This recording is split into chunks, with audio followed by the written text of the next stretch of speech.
Welcome to the Daily Influence, where our mission is to deliver a daily dose of positive influence that can uplift you personally or be shared within your sphere of influence. While not every episode may directly apply to your unique circumstances, we strive to provide insights and inspiration relevant to most people's daily, weekly, and monthly lives. Whether you are tuning in during the morning, noon, or night, the Daily Influence is here for you. Listen, share, and embrace the power of influence in your life. Hey everybody, Brian Smith here with the Iron Team series and the Daily Influence. And as we begin 2024, I'm trying to unpack some topics that are going to help get us that first leap into the year and set us up for, well, the most positive influence that we can have. And I want to start with a little responsible influence. I want to do that because, well, our next book that comes out is called Responsible Influence, Build the Iron Team, and it's building influence. And I want to help people build positive influence, build responsible influence with themselves, but also in their organizations. And today I'm going to tackle the responsible influence of IT. IT being your information technology and how we use information technology. And what does responsible influence of that mean? Well, I'm going to try to keep it really simple, try to keep it smart. A lot of us take the technology we have for granted. Many of you are probably listening to me on your cell phone or watching on your cell phone. You might be on your computer. You might be at work. You might be at home. You could be in your car as you're driving. In all of these areas of influence for our information technology have responsibility. They have risks. For example, if we're driving using a cell phone, be mindful of those things. It still frustrates me to see people use their cell phone as they're driving. So be careful how you might do that. But one of the biggest things is cybersecurity. And many of us just take it for granted. Take that maybe, the Facebooks of the world, the X or Twitters of the world, the Instagrams of the world, our offices, Microsoft are protecting us from what's out there. But I'm here to tell you that as hard, and many of us aren't working that hard to protect ourselves, as hard as the companies are working to protect us, there are people, nefarious people, constantly trying to find ways to steal what we have, to take our identities, to get into our bank accounts, to steal our money, to steal our identities, to steal our livelihood. They put all their effort into doing that. And their gateway are our phones. Their gateway are our computers.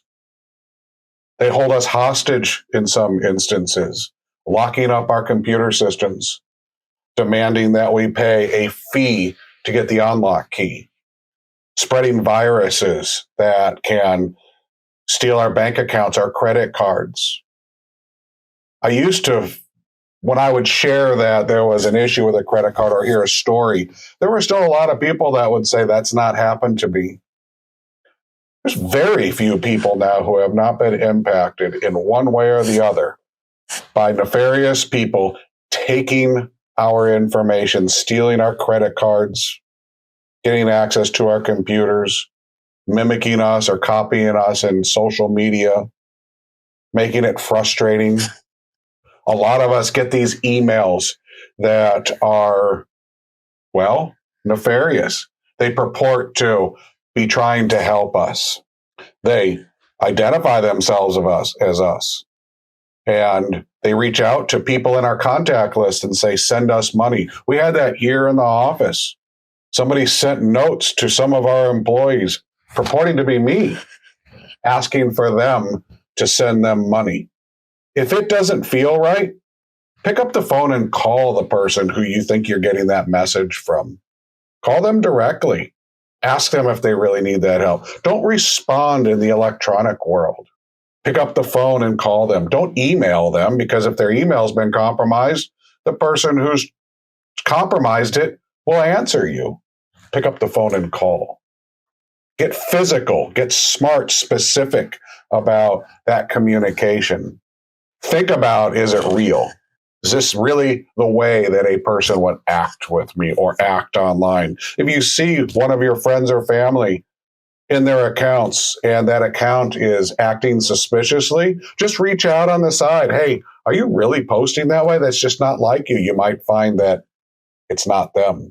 Even the slightest variation, it's okay to ask. And if they ask you why, if they were acting that way, tell them the truth. We're all faced with this challenge of responsible influence in our information technology. And as we work in offices like I'm at here today, I have a responsibility. My influence on my computer systems is a responsibility to everybody else. If I'm the one who clicks that email that lets that virus in, that's my responsibility. So slow down, be smart about how you interact with your technology. Think if it looks suspicious, if it acts suspicious, if it is suspicious, it's probably not good. Send it to your IT person. Send the email, just forward it and say, is this safe? They'll tell you. And if you don't have IT people that can do that for you, go to the people that own your company. Or if you own the company, find somebody that can help you. Ask us. We're not an IT firm, but we have partners. We have clients who specialize in this. We will align you with the right company and the right team that's good for your organization. And not all of our clients, not all of our peers in IT are good for everybody. Just like any other relationship, it requires some synergy, and we can help unravel that for you. Be responsible with your technology, and you'll be safe. And if you get into trouble, get help right away. Go to an IT company. If you don't know where to go, call us. We will help you find people that can help you lock down your systems and get you on a path to recovery and improvement from where you're sitting. Hope you have a great day. Be responsible with your technology. Be responsible with your influence. We'll talk to you again tomorrow.